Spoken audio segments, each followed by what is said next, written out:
Good afternoon, everyone. My name is Courtney Smith, and I am Dean of the School of Diplomacy and International Relations here at Seton Hall University. It's my pleasure to welcome you to our World Leaders Forum event with 2018 Nobel Peace Prize laureate, Nadia Murad.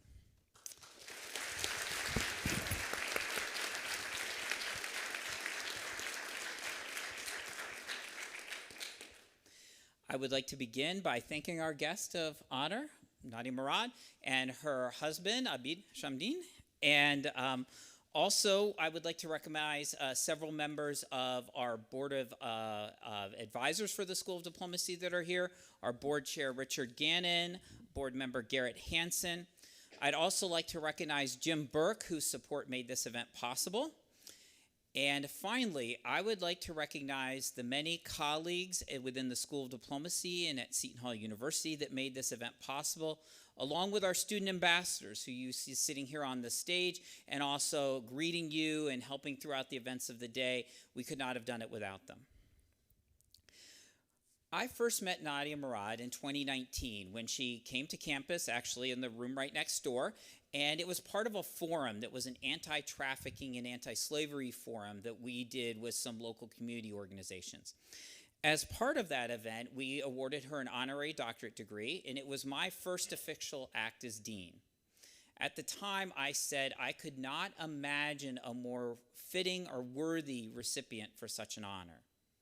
Nadia's work over the ensuing 5 years reinforces that judgment in my mind. She has been a tremendous advocate, and we are going to hear about her work today. What we'd like to do is begin by showing a short video that gives you an overview of her work at Nadia's initiative.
It is a tradition at our school that our students play a leading role in our events. And as you will see, I'm joined by 8 graduate and undergraduate students who are sitting on the stage with me, and they're going to begin our conversation with our guest.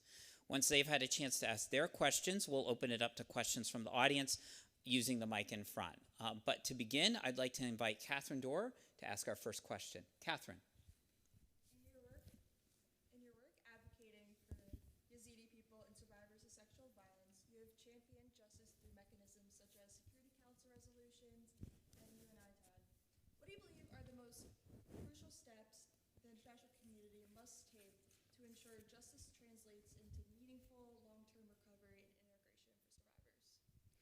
Thank you so much. And I just want to first say that I'm so grateful to be here, as always, for the opportunity to share my story and my work with all of you. I'm so excited to be here, and I have had a lot of meetings and talks with a lot of students throughout the day, and it's just it's amazing to be here and to hear their work and stories, and a lot of them are just so passionate about this work and really want to be a part of it, and that is really important, and it gives me hope to continue to fight for these issues that I believe in it. I think I can talk from my experience and my family's perspective on these issues. For my sisters-in-law, for example, whom all of them were taken into sexual slavery with their children, and their husbands were all killed, and a lot of them escaped ISIS captivity from Syria and Iraq with some of their children, not all of them, but some. And for them, justice, for them to understand justice, it's a very simple way and personal. When I am with them, they want the remains of their husbands and other loved ones to be identified and buried with dignity. And they also want the rest of their children, with so many other children, like my niece and my nephew, who for 10 years they are still missing in captivity. They want them back. That also is, for them, it's a form of justice to be able to reunite with their children who were taken from them 10 years ago and have been lost in Syria or in Iraq, with more than 2,500 other Yazidi women and children. So a question that most family ask is that if the international community really cares about them, this is the first thing. They want to be reunited with their loved ones. They want the other ones to be, the ones that were killed, to be identified. But, other friends and family members, especially the young girls who have shared, unlike the married women, they have shared their experiences publicly, and for them, they want to have their day in court. A lot of them have given their testimonies over and over again. They know who was the perpetrator. They have given the real names and evidence to Iraqi authorities, to the UN team, UNITAD, that has collected evidence and testimonies from all over Iraq, to German and other authorities where survivors have been relocated.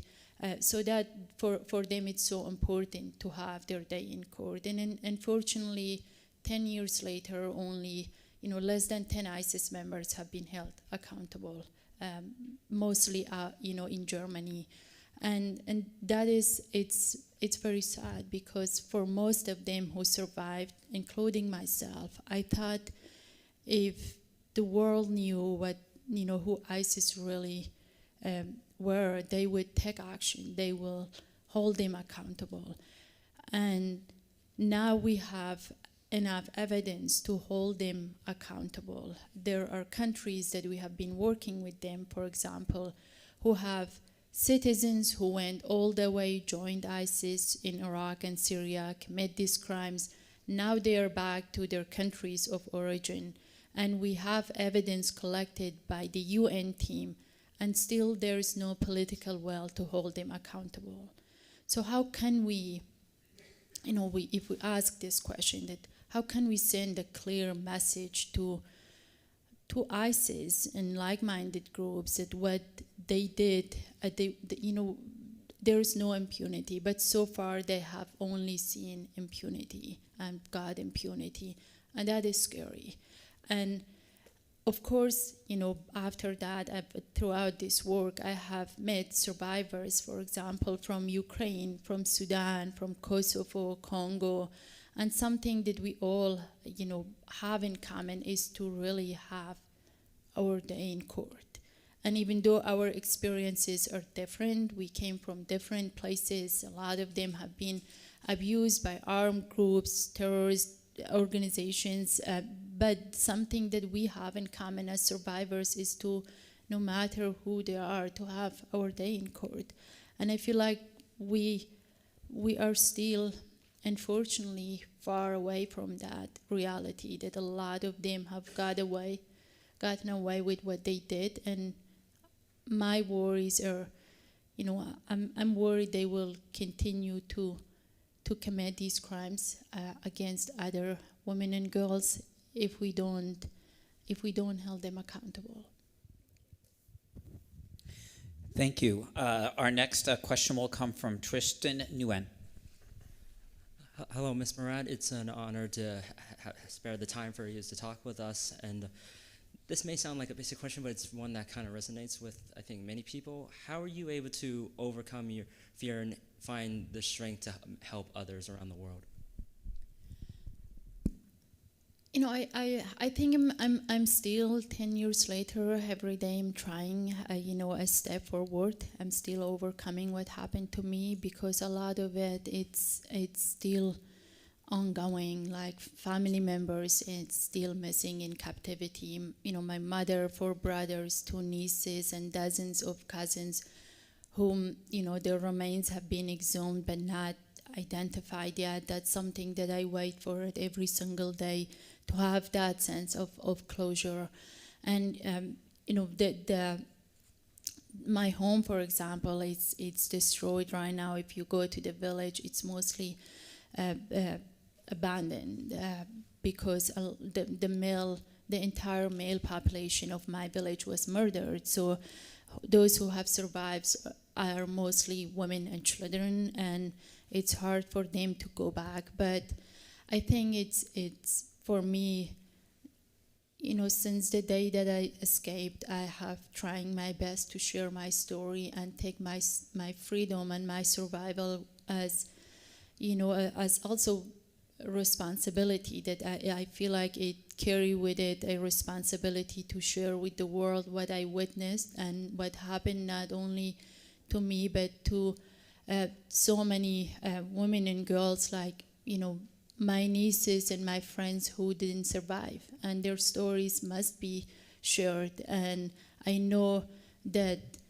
it's also not unique to Iraq, and it's not unique to the Yazidi community, especially after I have traveled the world and met thousands of survivors of sexual violence during war, and some of them have experienced that even before I was born.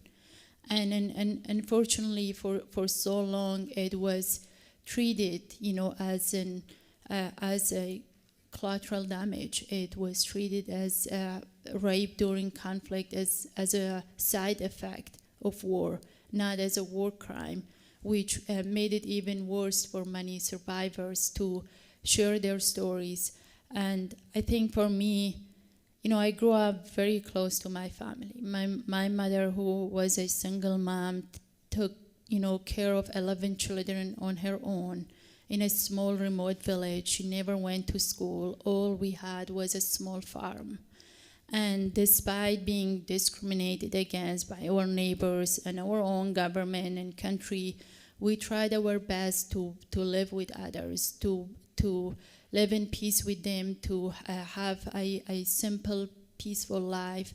And when all of that is taken from you, I think it's just so hard to not share their stories, and in order to to honor them and their memories. It's important to share their stories. And I know a lot of women and girls around the world, they share the same thing, about their families. And that is where I have found strength and courage to be able to also tell those who, when I survived, I didn't go to Germany right away. I was displaced in a camp with more than 12,000 people. And every single day I felt so visible in that camp because of what happened to me. Yet I felt also invisible because I felt like nothing. I had a story, and a lot of people pointed fingers at me when I was going to get aid and food because of what happened to me. So you are aware of the shame and stigma and around this topic, but still it was not possible for me to just to listen to those who tried to blame me for that. But in my heart, I knew what was the right thing was that someone needed to tell the world who ISIS really are. These are not just monsters. These are real people who are, doctors, teachers, engineers, who are, educated citizens, connected to families and communities. And within hours, they joined and believed in this ideology to eradicate entire communities. That was important to be shared with the world. And I know a lot of what the world heard about ISIS, what ISIS posted on Facebook and YouTube and Telegram, but they didn't know about these markets that ISIS opened, buying and selling women and girls. And women have ended up in so many different countries, trafficked to Turkey, Syria, and even last time we rescued someone from Gaza a few months ago that was escaped from there. So they have been spreaded and trafficked all over. And that was so important to share. And after I learned that it was so common, rape during war, I don't think I can go back and take the blame or shame. I think it's on those who failed us and those who committed against us. Thank you. Our next question will be from Christian Montanez. First of all, thank you for spending your day with us and educating us. My question for you is, in the latter part of your book, you touched upon the process of moving forward to Germany and the relocation of Yazidis out of Iraq. Even though these people were simply seeking safety and better opportunities, certain countries were reluctant to accept or refused to accept them at all. A similar story can be seen today. Why do you think countries turn their backs to those in need? And how can a culture of unity and empathy be built to reverse this trend? I think that it's been a huge part of my work and my advocacy. One thing that I want you to know is that recent reports have shown that more than 120 million people are internally displaced worldwide. That's a big number, and it is sometimes due to, most of the times due to war and conflict and climate change. But the number is growing every single day as we see more and more conflicts. And a lot of them are trying to make it to somewhere where they can have a better life. For example, when I was in the camps, most people in Iraq were trying to make it to Germany because they heard that there were other, for example, Yazidis in Germany or Iraqis. So most people were coming toward Germany, unlike other people from other countries. But I think it's so important to look back at what we have done wrong so that this number is growing over bigger and bigger every day. I remember when I moved to Germany, I knew how many people in these camps that I left behind were waiting for the opportunity to come.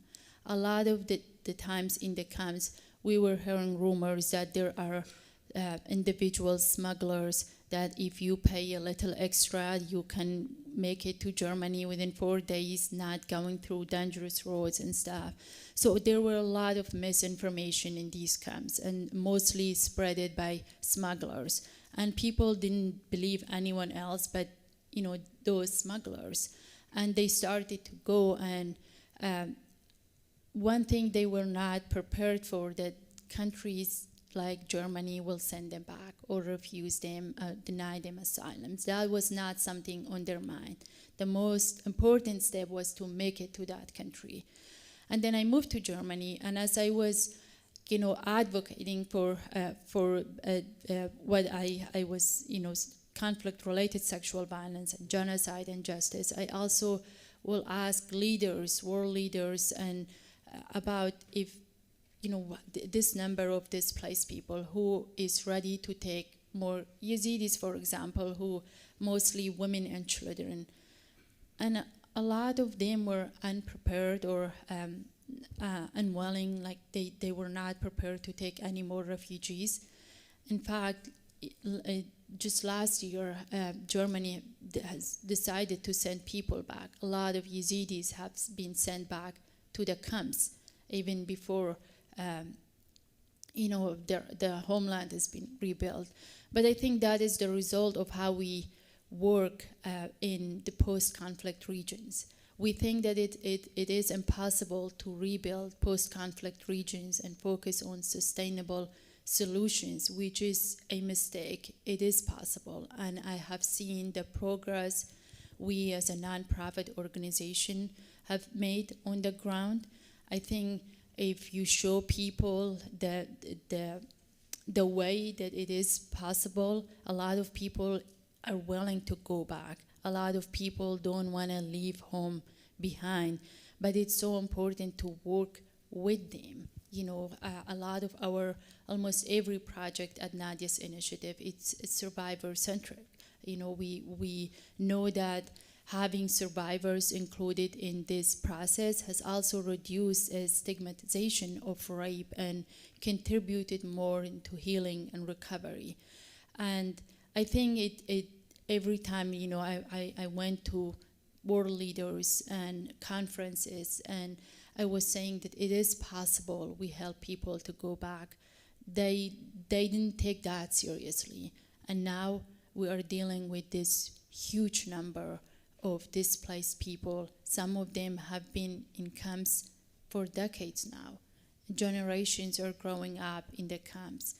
But I know camps are important when there is a disaster, an emergency, and like what is happening, for example, right now in Gaza or Sudan, but not for decades, not for people to raise generations of children there. It's not sustainable. And I know that every single one of us, including me and my husband, have lost someone to suicide in these camps because of lack of privacy, education, and just simply the sense of purpose. So it's a big issue that I think sometimes we just talk about numbers. We don't know how close they are to us and how it can impact the whole world. Thank you, Nadia. Next, I'd like to call on Camille Falcon. Ms. Murad, thank you so much for your time today and answering our questions. The question I have for you is, have you seen positive changes in the international community's response to human trafficking and genocide since you began your advocacy? I think I would say yes, because there's more awareness about these topics. I feel like before that, it was mostly hidden, and people were not talking about it more publicly. And when we, in the past 10 years, I feel like there is more awareness, more attention when it happens, but we haven't seen any solutions to reduce that, to prevent that from happening. Because as we speak right now, conflict-related sexual violence, it's taking place in Ukraine, in Congo, in Sudan. I have spoken recently with many survivors from these countries. I visited Ukraine last year, and I thought that after we, I and many other survivors publicly and share their stories, and every single day on different stages and with different people, that they will get into like a point to find a solution. But so far we are just hearing about the issues, and it's good that we have more attention to this topic, but it's so important to stop it and to find solutions, and that's where we can really be proud of survivors who have came forward and shared their stories, that we finally listened and took action. Thank you. Now I'd like to invite Nadia Bryant to ask her a question. Thank you again for sharing your story with us. My question is, if you had to give your younger self one piece of advice, what would it be? Oh, I have never been asked that question. I think it would be never regret any decision that made you who you are today. I made a lot of decisions at a very young age, decisions that were bigger than me in a very dangerous place and environment, to be a woman and to be a survivor of rape. But in the moment, they had their positive but also mostly negative impact. But today I feel like there were times when I was thinking about them, and that if I thought better and processed the whole decision, I might have done it better. But I think I'm who I am today because of those decisions that I took in the moment, and I don't want to ever regret any of them. Having read your book twice, I can vouch that you faced a number of very difficult decisions, and you have our respect and admiration for the choices you made. They were not easy, for sure. Next, I'd like to call on Carissa Gruminga. I also want to say thank you so much for being here and spending time to answer our questions. But I wanted to ask, what do you see as being the greatest obstacle to achieving gender equality, especially during times of conflict? Well, I think, achieving gender equality during times of peace can reduce violence against women during times of conflict and war. I feel like it's the main point. It's so important, and it has its impact when you work on it during times of peace. In most, countries that where sexual violence is taking place, in these countries, there are no strong legal protections of women's rights. And in Iraq, for example, before ISIS came, a lot of women before me didn't go to school. A lot of women before me, my mother, as someone who had 11 children, she never went to a hospital. She couldn't afford to even go to a hospital. It was always done by, in the village by midwife, and she never got to even after that to go to a doctor. The way that she dealt with the stigma of divorce, even though she was, my dad and my mom remained friends for the rest of their lives, but it was something that she was not happy with everything that was going on, and still she had to fight the stigma of divorce. And same with my sister and a lot of the other women and girls. So I feel, even with this issue that we have in Iraq and in many countries of honor killing, that happens a lot where family members don't even go to prison for that. And there are countries where there are laws and rapists are required to marry the victim after they're raped. So all these issues existed, they exist in many countries before war and conflicts, and then it is so much easier for groups like ISIS to take advantage of that. I think it is so important that we also, a large part of my work advocacy includes meeting with religious leaders and world leaders and working with the UN to establish stronger protections of women's rights. But also, when we have them, it's so important to advocate so that country can implement them. Right now, as we speak, here, the Iraqi government is one step away to legalize child marriage, and that is going to even make things worse. And we can't go back. We women in Iraq or in Afghanistan, in Iran, other places have fought for so long. They deserve so much better, and it's so important to advocate for these legal protections during times of peace. Thank you. Next, we'll go to James Murray. Ms. Murad, I want to first commend you on your strength and bravery and your willingness to talk to us today. My question, though, is, given the state of the world right now with multiple regional conflicts ongoing and millions of displaced people, where do you see the state of forced slavery and sexual violence over the next 10 years, considering, and what can the United States do to help the situation?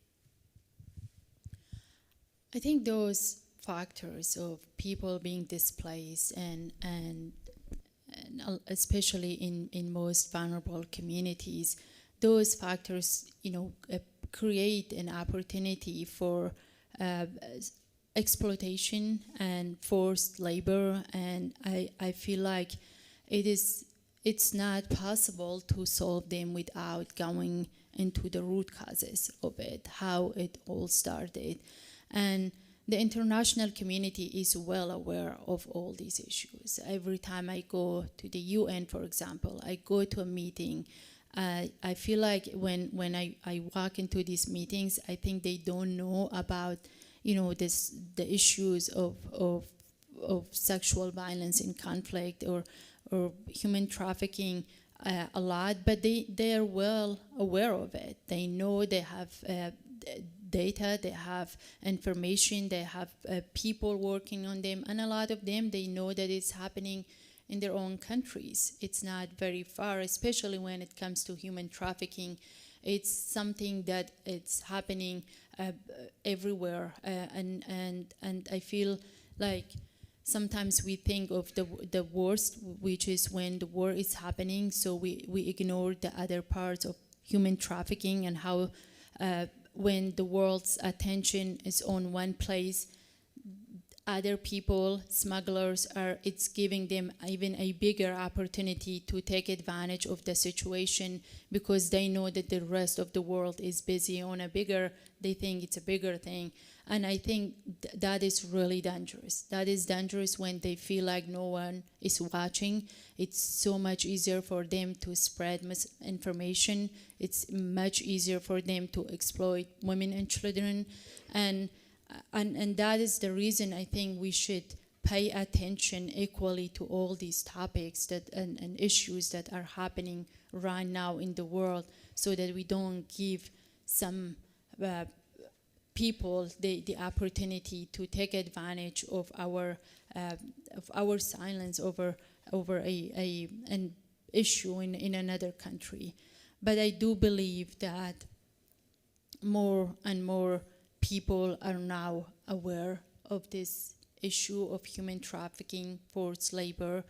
I feel like I know it from my experience, knowing after I left Iraq that sexual violence in conflict, it's not something new, it's old. And to also know how smugglers go to these camps. And at my initiative, we always receive calls because we're Yazidis, so mostly from Yazidis saying that their loved ones have left Iraq with someone they don't know a few weeks ago, and they haven't heard from them. And sometimes we get calls from people who were left in the forest near Greece and they died there. We work with the Greek government and others, but it's so hard because these groups and organizations are spreading all over, and they know where to find the most vulnerable ones. They know that going to these refugees, no one will know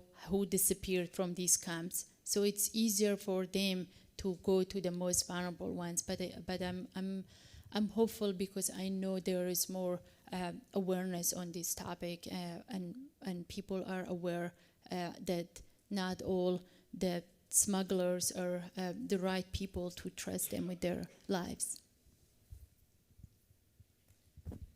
Thank you. And the final question from our group on the stage is for Stephen Plucky. Thank you so much for being here today. My question for you is, how can young people advocate for human rights and social justice on a global scale? Well, I think there's so much that young people can do, and especially those who have access to information and the freedom to share their voices. And it's important, for example, to reach out to those who have some stories that you care about it and you try to learn about it. I think education is key. It's so important for us to educate ourselves, because if you want to learn and do something, for example, with survivors of rape, it's important to understand this topic, that it's not really new and it's not unique, and it differs from like one group to another. And how with ISIS, for example, rape was used as in their view as to leave a permanent mark on our community, and they did succeed. I feel like it's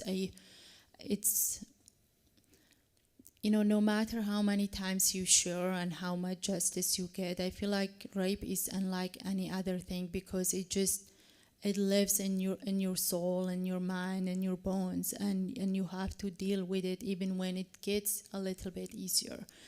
But I feel like the young people here, when I was your age, I didn't even, it was just that moment when it all happened to me, and I didn't know where to start. But I knew one thing, that my story was important to be heard and to be shared with the world. And I feel like with the younger generation, sometimes their question is that they really want to go to powerful places to make change. But I think it's so important to know that sometimes you can make change by finding the people that believe in your passion and your story, and not just those powerful places from and stages to share the story. To start, you have to find the right people. I think it took me a while to find the people that really believed in me, and people who were just there for me and not to use me. I did go through that. Don't think that I made it from the camps right to the UN and then to Nobel. I was disappointed so many times. I was this close to give up so many times. I felt that I was not surrounded by the right people, but I had no one else to help me. But I think it all, as I was saying, all these decisions made me who I am today. And I really encourage you to reach out to friends, classmates, roommates, professors, and ask, share the thoughts, what you're passionate about, what you think about. I think this morning I heard some amazing stories of, students trying to, through small new organizations, fight human trafficking and child marriage and forced labor. And these are important topics and issues, and I feel like you have to share them with those who are around you, and then you go from there. Thank you so much, Nadia. I have to say that earlier today I took the liberty of telling her that the story I really wanted to hear was that period in your life that you were just talking about, as you transitioned from being a survivor and willing to tell your story, and then finding the path to do that on the world stage. And thankfully to me, she said that she is working on that book. So all of you who found The Last Girl to be a very powerful story, we have something to look forward to when we're ready to hear the next stage of her journey. We have time, members of the audience, for questions from you. If you'd like to ask a question, I'd invite you to come up to the mic in the front. The one thing I would ask is if you can keep your questions brief so we can try and get through several of them, I would be most grateful. So if you'd like to ask a question, you can come up now. Yeah, please. Yeah. Hi. Thank you for sharing your story with us today. What have been the most significant challenges in raising awareness about the atrocities faced by the Yazidis? I think the most difficult challenge was that Yazidis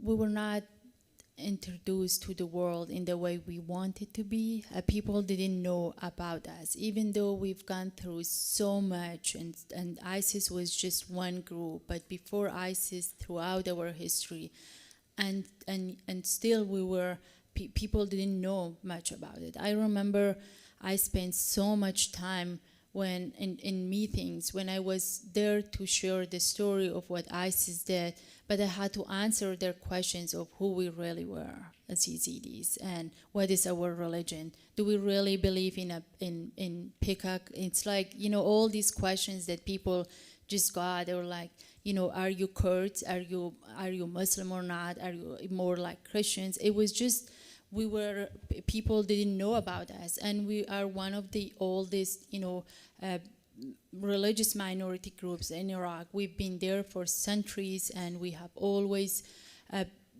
worked so hard to be visible in that country. But it was so hard because, even after 2003, and there was more international. There were more international people and governments and media in Iraq. I feel like a lot of them just never even came to us, and they went right directly to Baghdad, and was always, trying to know what is needed for Iraq from the government in Baghdad and Erbil, for minorities, especially for women and girls, but we were never included in any of it. And even with that I feel like that was the reason when ISIS came, we didn't have anyone to even ask to support us and protect us. We couldn't, my village was surrounded by ISIS for 2 weeks. We didn't have anyone to call. We didn't know anyone outside of the village. We didn't know anyone in the government. We never were in charge of our own security. We never made any decision about what we wanted for Sinjar, and that is why I feel like it was one of the most difficult challenges to tell the world about the Yazidis and how we're just like everyone else, but have our own culture and tradition and religion. Do we have additional members of the audience? Please, come on up. You guys can go ahead and line up at the mic, because I'll try to get to several if we can. Yeah. Hi, thank you so much for being here to speak for us.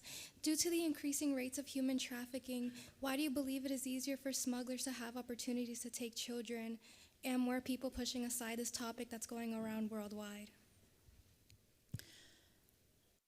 I think because they have never been punished for what they have done to others. For smugglers, it's never a new case. It's never a new journey. They have done it over and over again. But I also believe, I believe that it's so much easier for them to do it with women and children, because they're already vulnerable, and they go and find the most vulnerable groups within a country where they know, for example, that even if they disappear, no one will look for them. And it has happened over and over again. And I think you all are familiar with that there are so many people in this world that they are not seen as equally as the rest of the world. And that is, smugglers are so aware of that. They know about that. They know who can be looked for when they go missing, and who will just go missing and no one will look for it. Please. Hello.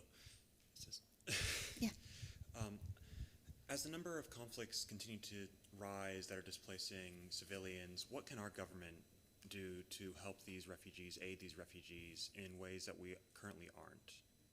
Thank you. I think I've been working with the U.S. government in, with the previous administration, with this administration, and I think the U.S.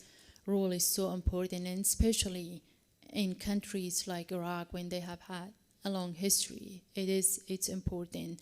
And I know that they're already, for example, supporting, on work with the Iraqi government. But what is really important that I think the U.S. government can do more when it comes to justice and accountability, and also working with the community that have been directly impacted by these conflicts and not through the government, because that has been a struggle that every time we go to different governments, they would say they're working with the government, but the government is not always working for the people there on the ground. So I would say it's really important, and the U.S. support it's needed and it's important, and U.S. has its impact on the rest of the world. When they do the right work, the rest of the world follows them. Yeah. Hello, I just wanted to thank you again for being here and talking with us about your experiences. I think that it is so important to have a woman like you on stage. And my question goes back to something that you had talked about, where you had talked about how you had spoken with religious leaders, and I just wanted to ask how faith-based organizations can play a role in alleviating these situations of rape and sexual violence against women in these war-torn areas.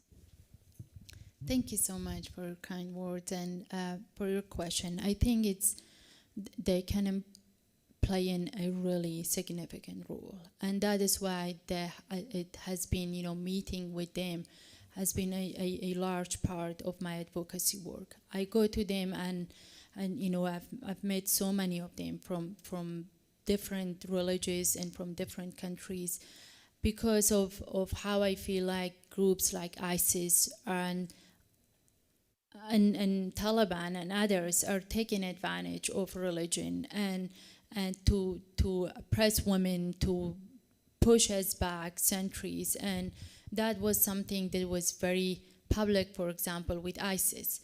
ISIS used religion, and because of that, they were able to recruit so many young people with that idea that if you come, you are, supporting the religion, you are liberating us. And it was a very smart idea for them to do it, to recruit people from around the world, tens of thousands of people, women and men. And that is why I continue to go to religious leaders and say that I do think they have an important role, because in so many parts of the world, there are still many people who listen to religious leaders, who believe in them and get their information and act based on they tell them. So it was so important to see a religious leader stand up against violence against women, under the name of religion.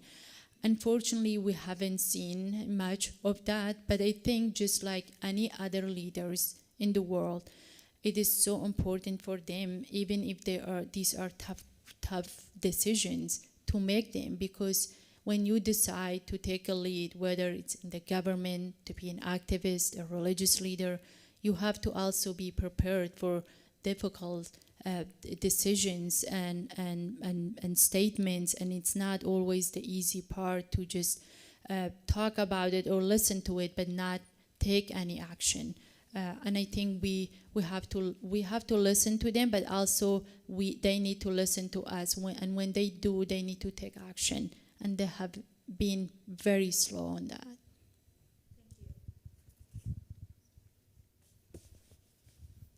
Hi, thank you so much for sharing your story again. It's very inspirational to get on stage and share a story like that. I would like to know, what is one thing you wish people knew or understood better in today's society regards to your story? What is one thing you wish was more common knowledge? I think one thing that I want the world to know more is that, and especially when it comes to my story, that I'm not just like the story on stage. And I had a whole life before what happened to me. I was raised by a perfect family who, despite being so poor, provided everything they could for me.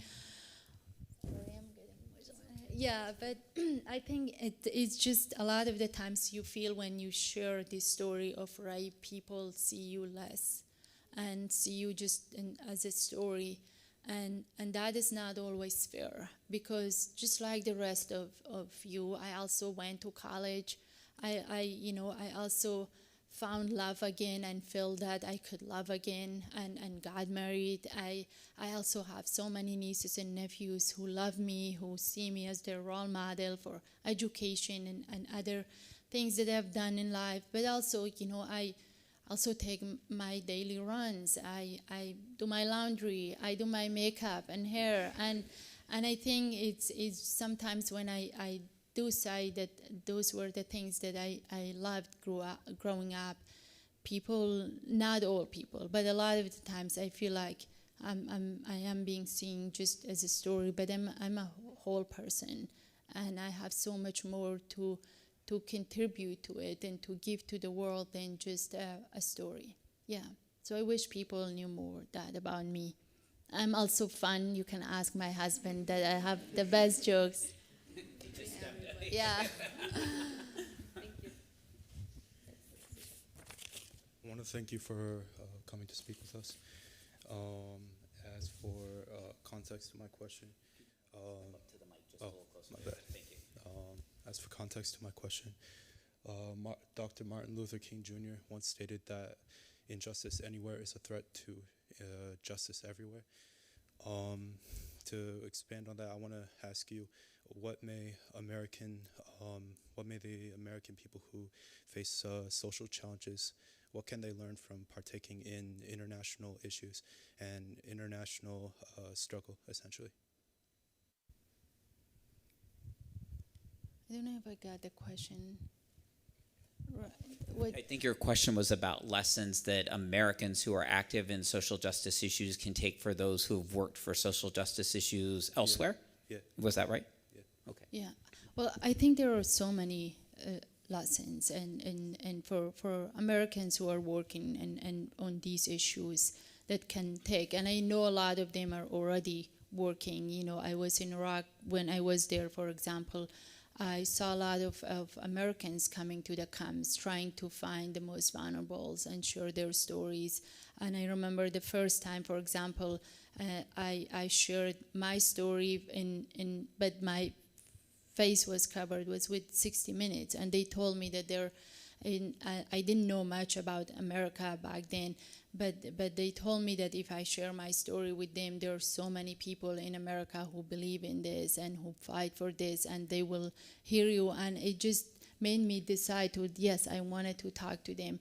And I have seen so many amazing people in this country throughout my time at the university in Washington, D.C., and working with the government, with NGOs that really care about the issues that I am fighting for, not just in the U.S. but abroad, and that is really important, because it's never too far, whether it's violence or war or refugees and all these issues. It's never too far from us, because we don't live in isolation, and what is happening right now in the Middle East impacts people here and families here, and there is so much that we can learn from one another. Yeah. Thank you. And our last question. Thank you so much for coming here today. I wanted to ask, what advice would you give to people who have faced these atrocities to help them process with the trauma that usually accompanies with it? I think it's really, really difficult to ask people how, to tell people who have faced these atrocities how to process it. Because I know in my own family, every one of us is dealing with the trauma and what they faced differently. For my sisters, for them, they don't even want to share their stories with family members. For me, sharing my story makes me, feel better every day because I know I'm helping someone else. And I feel like after you go through a genocide and displacement and then you leave your country and lose family members, it takes time. And my advice would be, it's okay if you take your time, and healing doesn't happen overnight, and you can't just leave your past and erase it. Our past is a part of us, and it will always be there, but it's important to know how to turn it into something good to help others. I know that for me, and especially writing my book, I know that my past it's an important part of my recovery, because I reflect and I try to take it as lessons to be a better person and use it to make sure that no one else goes through what I went through. So it's important to take your time to know that your story is different, and that is fine. And to ask help when you think that you need it from loved ones or those around you, I think is just so important. I ask for a lot of hugs from my husband every day for that. I think it's for everyone it's different. And I know there are days when it feels great to be alive, and there are moments when you just go back, and that is a part of healing. Yeah. Thank you. Speaking on behalf of the husbands in the room, I can tell you we love getting asked for hugs by our wives. Yeah. So, yeah. I would like to thank all of you for coming, especially those of you who asked questions. I would like to very quickly acknowledge another member of the Diplomacy Board of Advisors, Gail Thornton, who I missed seeing in the audience before we started. Also, the University Provost, Dr. Katia Passerini, thank you for attending. I would like to especially thank Nadia Murad for sharing her story with us this evening.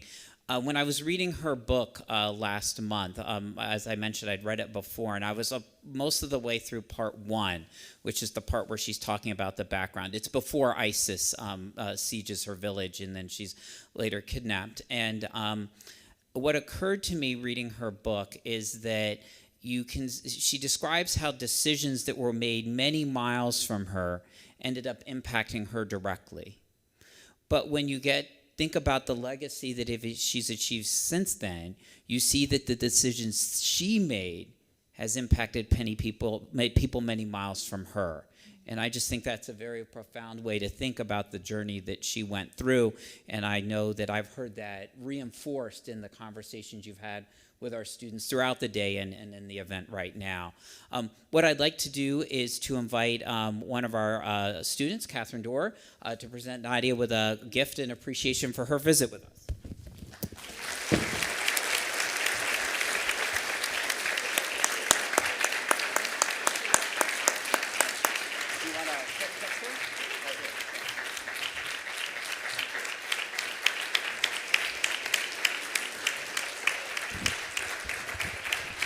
And again, I would like to thank all of you for joining us today, both in person and online, and we very much enjoyed our time together, Nadia. Thank you.